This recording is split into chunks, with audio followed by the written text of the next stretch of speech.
आज हम लोग जो है क्लास 10th के साइंस सब्जेक्ट के फिजिक्स पार्ट के इम्पोर्टेंट फार्मूले देखेंगे जो कि आगामी परीक्षा के लिए बहुत महत्वपूर्ण रहेंगे। ठीक है, अभी हम इनको देखिए झन से पढ़ेंगे, तन से हम तैयार कर लेंगे। पहला हमारा फार्मूला है Q बराबर आई टी। Q बराबर आई टी, या इसकी जगह पे एक और आता है Q बराबर NE वाला फार्मूला, इलेक्ट्रॉनों की संख्या निकालने के लिए आता है, कितने इलेक्ट्रॉन इसमें बह रहे हैं। तो Q क्या है यहाँ पे हमारा चार्ज है, जिसको हम हिंदी में आवेश कहते हैं। I क्या है धारा है, T क्या है समय है। समय का मात्रक सेकेंड होता है, धारा का मात्रक क्या होता है एम्पियर होता है। ठीक है, आवेश का मात्रक क्या होता है कूलाम होता है। Q बराबर आई टी वाला फार्मूला लगा के जब आपको Q दिया हो और I दिया हो, T निकालना है, T दिया हो, Q दिया हो, I निकालना हो, तब ये वाला फार्मूला लगाते हैं। इधर वाला Q बराबर NE। Q क्या है आवेश अभी पढ़ा, N क्या है इलेक्ट्रॉनों की संख्या, और E क्या है एक इलेक्ट्रॉन पर आवेश। और एक इलेक्ट्रॉन पर आवेश जो होता है माइनस का 1.6 × 10⁻⁻19 कूलाम होता है। ठीक है मेरे प्यारे बच्चों, तो Q बराबर आई टी, Q बराबर NE वाला याद रखे रहोगे, पक्का याद रहेगा। अगला नेक्स्ट हम देखते हैं V बराबर W/Q। V बराबर क्या होता है W/Q। V क्या है विभवांतर, जिसको हम पोटेंशियल कहते हैं, विभवांतर, इसको विभव से भी डिनोटेट करते हैं। W क्या है कार्य वर्क, Q क्या है अभी पढ़ा है तुमने चार्ज है कूलाम है, इसका मात्रक कूलाम होता है। विभवांतर का मात्रक क्या होता है वोल्ट, विभवांतर का मात्रक क्या होता है वोल्ट, और कार्य का मात्रक क्या होता है जूल। जब आपको विभवांतर निकालना हो, कार्य और चार्ज मतलब बोले तो आपको आवेश और कार्य के बारे में पता हो, तब आप V बराबर W/Q वाला फार्मूला लगा के निकाल सकते हैं। इसकी परिभाषा भी बना सकते हैं, एकांक आवेश में किया गया कार्य जो होता है वो हमारा क्या कहलाता है विभवांतर कहलाता है। नेक्स्ट हमारा V बराबर IR, बहुत इंपॉर्टेंट फार्मूला, इसका प्रूफ करने के लिए भी आता है, जिसको हम बोलते हैं क्या ओम्स लॉ। क्या बोलते हैं ओम्स लॉ के तहत आता है प्रूफ करने के लिए। ठीक है, जो हमारा विभवांतर होता है वो प्रोपोर्शनल I होता है, प्रोपोर्शनल का निशान हटता है आर आ जाता है। आर क्या है रेजिस्टेंस, जिसको हम क्या कहते हैं प्रतिरोध कहते हैं। प्रतिरोध का मात्रक क्या होता है ओम होता है। ठीक है, इतनी बात समझ में आई। तो V बराबर IR वाला याद रहेगा, V बराबर क्या होता है IR। अगला है E बराबर, किसी का भाई है दूसरे नंबर वाले का भाई है, E बराबर क्या होता है W/Q। E बराबर क्या होता है W/Q। E क्या है विद्युत वाहक बल, इलेक्ट्रोमोटिव फोर्स, विद्युत वाहक बल है। ठीक है, जिसका मात्रक वोल्ट होता है। ठीक है, ये सेल के लिए यूज किया जाता है, ये नॉर्मल जो हमारी करंट बहती है, ठीक है AC/DC वाली जो मतलब AC वाली होती है उसके लिए इसका यूज किया जाता है। जब सेल के लिए सेल का हमेशा विद्युत वाहक बल निकाला जाता है। ठीक है, W/Q। एक ये वाला है R बराबर rho into L/A। R equal to क्या होता है रो इंटू L/A। ये बहुत बार पूछा गया है, ये बहुत बार पूछा गया है। जो हमारा कहा जाता है कि जो प्रतिरोध होता है किन किन इकाइयों पर निर्भर करता है, तो प्रतिरोध हमारा चालक की लंबाई के अनुपाती होता है। जो हमारा प्रतिरोध होता है वो किस चालक के क्षेत्रफल के व्युत्क्रमानुपाती होता है। ठीक है, समीकरण 1 और 2 से R proportional to L/A, proportional का निशान हटेगा, एक नियतांक आ जाएगा जिसको हम रो बोलेंगे, और रो जहां पर ये है विशिष्ट प्रतिरोध, ये भी एक प्रकार का प्रतिरोध है, और इसका ये क्या है विशिष्ट प्रतिरोध स्पेसिफिक रेजिस्टेंस है। ये क्या है गला स्पेसिफिक रेजिस्टेंस विशिष्ट प्रतिरोध, जिसका मात्रक क्या होता है पता है आप लोगों को ओम मीटर होता है। बहुत बार पूछा गया है कि इसका मात्रक क्या होगा, रो इसको बोलते हैं RHO, लैटिन भाषा का शब्द है, रो इसको बोलते हैं। ठीक है मेरे प्यारे बच्चों, इतनी बात समझ में आई, इतनी बात समझ में आई। आगे की ओर हम बढ़ते हैं, आगे की ओर हम लोग देखते हैं। आगे हमारा एक बहुत बढ़िया फार्मूला है, आगे हमारा एक कह रहा है कि भैया R बराबर R1 + R2 + R3, अगर तीन प्रतिरोध श्रेणी क्रम में संयोजित किए जाएंगे तो R बराबर R1 + R2 + R3 होगा। ठीक है, ये वाला पहला प्रतिरोध, दूसरा तीसरा, इसको हम क्या कहते हैं श्रेणी क्रम संयोजन भी कहते हैं। क्या कहते हैं श्रेणी क्रम संयोजन, प्रतिरोधों का श्रेणी क्रम संयोजन भी कहते हैं। ये हमारा क्या है समांतर क्रम संयोजन है। ये क्या है हमारा समांतर क्रम संयोजन है।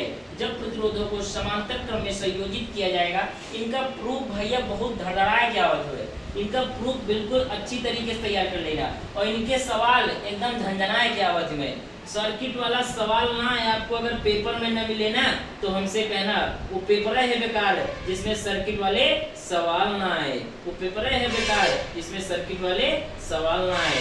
ये R1 है, ये R2 है, एक और जोड़ दिया जाए R3। सर्किट वाले सवाल बिल्कुल तैयार करके जाइए, काटने धड़धड़ा के आएगा, इसमें कोई शंका कोई कहने वाली बात नहीं है। ठीक है, अगला है मेरे प्यारे बच्चों P बराबर W/T P क्या है? शक्ति है, जिसको पावर बोलते हैं। P हमारी क्या है? शक्ति है ना। इसको 9th में भी पढ़ाया जाता है, खाली इतने पढ़ा के भेज दिया जाता है। इसका पूरा पोस्टमार्टम VI² V²/। जैसे ही न्यूमेरिकल आएगा उसको देखकर हमें V और I दिया है और शक्ति निकालना है तो ये वाला लगा देंगे, हमें I और R दिया है तो ये वाला लगा देंगे, इसका रिलेशन सीधा इससे अटैच कर देंगे। अगर V और R दिया है तो हम ये वाला अटैच कर देंगे। ठीक है, ये अपनी सुविधा के अनुसार हमें क्या क्या दिया गया है, सभी फार्मूले आपकी जुबान पे रटे रहेंगे तो वहां सवाल देखते ही आप इसको लगा लोगे। तो फार्मूला बहुत मस्त है, लर्न करके एकदम अच्छे से जाना, नहीं तो फिजिक्स में जो 25 नंबर का आपका फिजिक्स आएगा यूपी बोर्ड में ना वो भूल जाना। ठीक है, उसमें पूरे नंबर लाने के लिए प्रूफ तैयार हो, न्यूमेरिकल तैयार हो, फार्मूले तैयार हो, थ्योरी तैयार हो, तब जाके अच्छे खासे नंबर आते हैं, नहीं तो अदरवाइज आप भूल जाएंगे।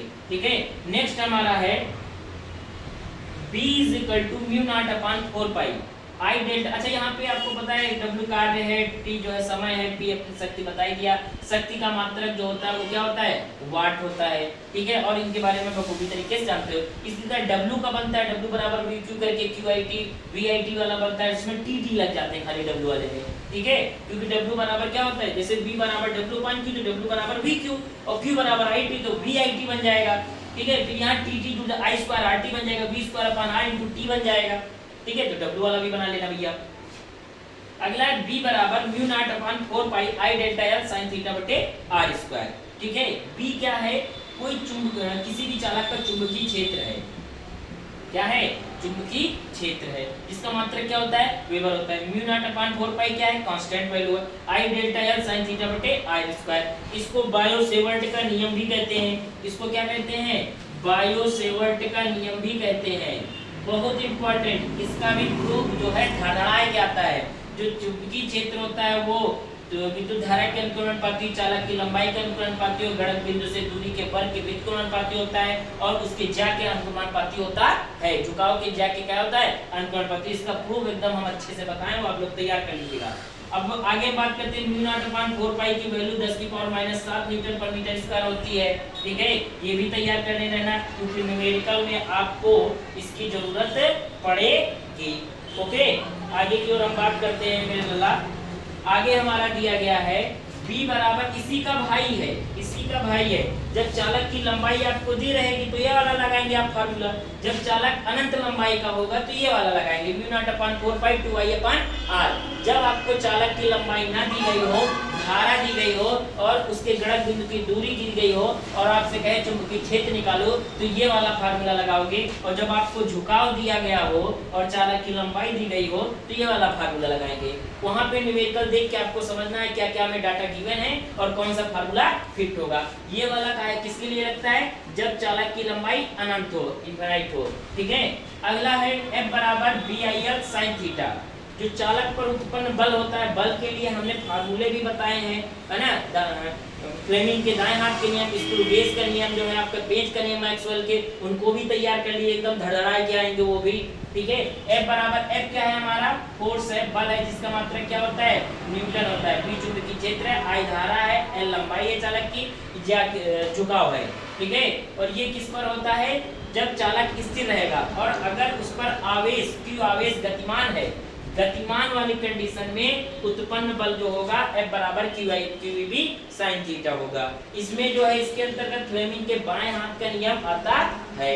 ठीक है, इसको भी बखूबी तैयार कर F बराबर QEB sin θ, F बराबर QEB sin θ। अगला लास्ट नंबर हमारा बनता है I बराबर BA cos θ। जो फाई है हमारा वो क्या है? वैद्युत फ्लक्स है। ये चुंबकीय फ्लक्स भी इसको कहते हैं, वैद्युत फ्लक्स कहो या चुंबकीय फ्लक्स कहो। वैसे वैद्युत फ्लक्स आपको इंटर में मिलेगा अर्थात 12th में मिलेगा, तो यहाँ पे आप सीधा याद रखिए ये चुंबकीय फ्लक्स है। ये क्या है आपका? चुंबकीय फ्लक्स है, जिसका मात्रक क्या होता है? वेबर होता है। कई बार ये भी मात्रक भी पूछ लेता है। फाई बराबर एकांक किसी भी पृष्ठ से गुजरने वाली लंबवत गुजरने वाली चुंबकीय बल रेखाओं की संख्या को हम क्या कहते हैं? चुंबकीय फ्लक्स कहते हैं। ठीक है,